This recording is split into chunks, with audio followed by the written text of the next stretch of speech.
Hebreus capítulo 6, aqui do versículo 1 ao 12, a apostasia. Pelo que deixando os rudimentos da doutrina de Cristo, fala dos primeiros rudimentos, que se refere ao Antigo Testamento. Cristo é o ponto central de toda a Bíblia. Prossigamos até a perfeição. Fala do sacrifício do Novo Testamento, o Senhor Jesus e o testemunho que ele inaugurou com a sua obra na cruz, não lançando novamente o fundamento do arrependimento de obras mortas. Refere-se a esses cristãos judeus voltando ao antigo sistema de sacrifícios, etc.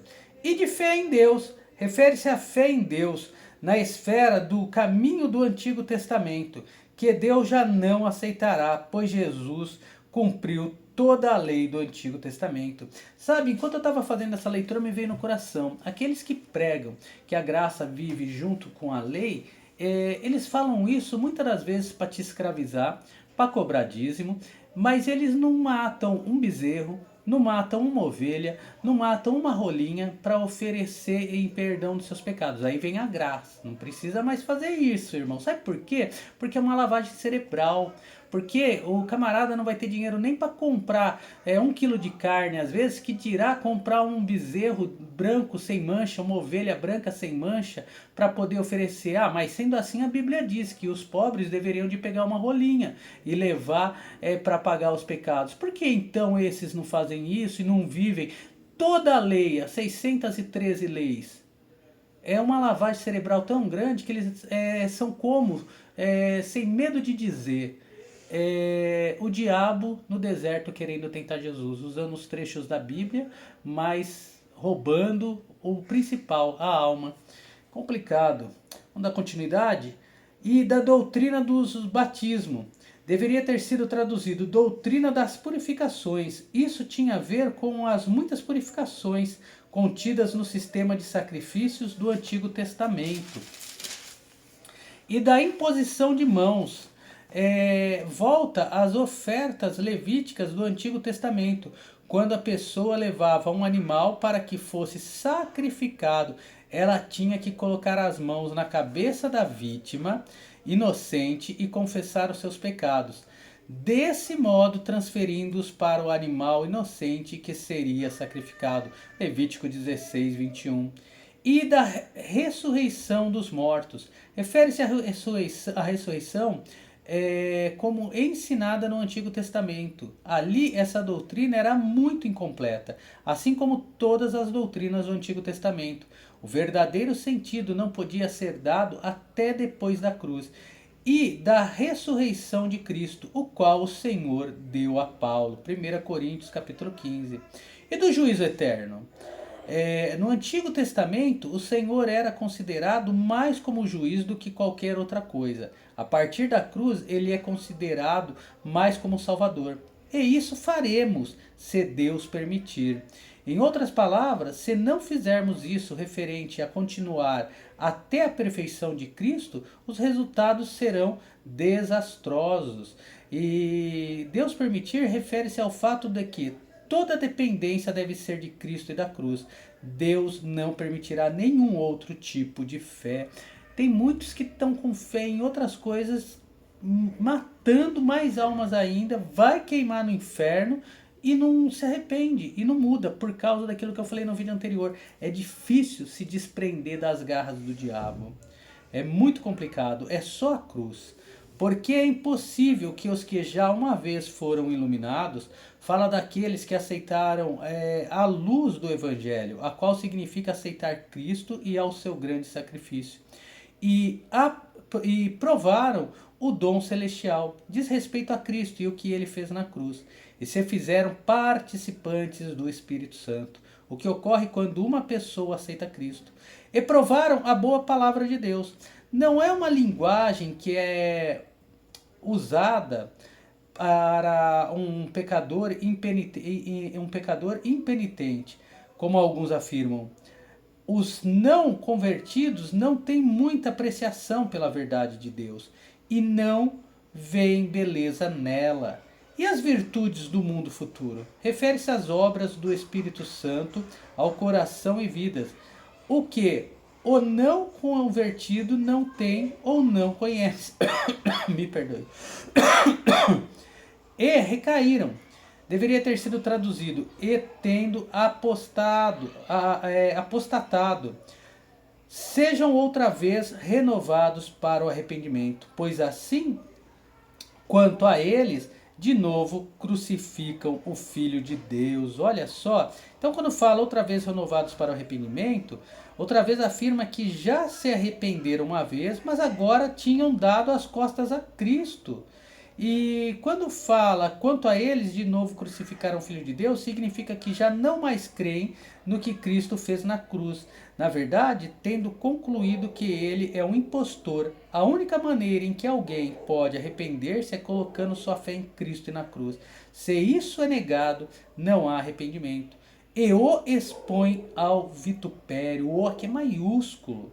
Significa expor Cristo ao ridículo em público. Paulo escreveu essa epístola porque alguns cristãos judeus estavam voltando para o judaísmo e estavam seriamente considerando fazer isso. Porque a terra, quem bebe a água da chuva, que muitas vezes cai sobre ela, o apóstolo usa essas coisas naturais para representar a realidade espiritual, o que é comum ao longo das escrituras. Então, porque a terra que embebede a água das chuvas, que muitas vezes cai sobre ela e produz erva proveitosa para aqueles por quem é lavrada, recebe a bênção de Deus. Apresenta o resultado natural da terra que é cultivada corretamente e recebe a chuva. Vai haver uma colheita. O que recebe as pessoas que fazem o cultivo da terra e etc. Indica também aqui a bênção de Deus como resultado inevitável da fé correta. Mas a que produz espinhos e abrolhos é reprovada, e perto está a maldição. O seu fim é ser queimada. Isso fala dos crentes que deram as costas a Cristo e à cruz e já não produzem fruto apropriado, mas sim espinhos e abrolhos. Refere-se ao julgamento, refere-se o simples fato de que, se uma pessoa que uma vez foi crente e permanece nesse estado, perderá sua alma. Quer um exemplo? Tem igrejas que pregam Jesus Cristo e ele crucificado. Só que se você parar para pensar, quem crê nisso vive totalmente pela graça. Mas acaba o culto, começa: Deus mandou dizer que quem ofertar aqui nos dias de hoje R$ 1.000, muito mais dará ao Senhor. Vamos recolher também junto dessa oferta de R$ 1.000 o dízimo. Mas peraí, o dízimo não foi cumprido? Ah, mas peraí, Abraão ele dizimou antes da lei mosaica. Mas ele dizimou para quem? Para um grego? Ele dizimou, nem vou falar brasileiro ou inglês, porque não vale a pena, vamos falar da região lá. Ele dizimou para alguém fora de Israel? Não, ele dizimou para alguém que era o povo de Deus, dentro de Israel. Assim foi e assim sempre foi até diante da lei. Deus, ele não erra.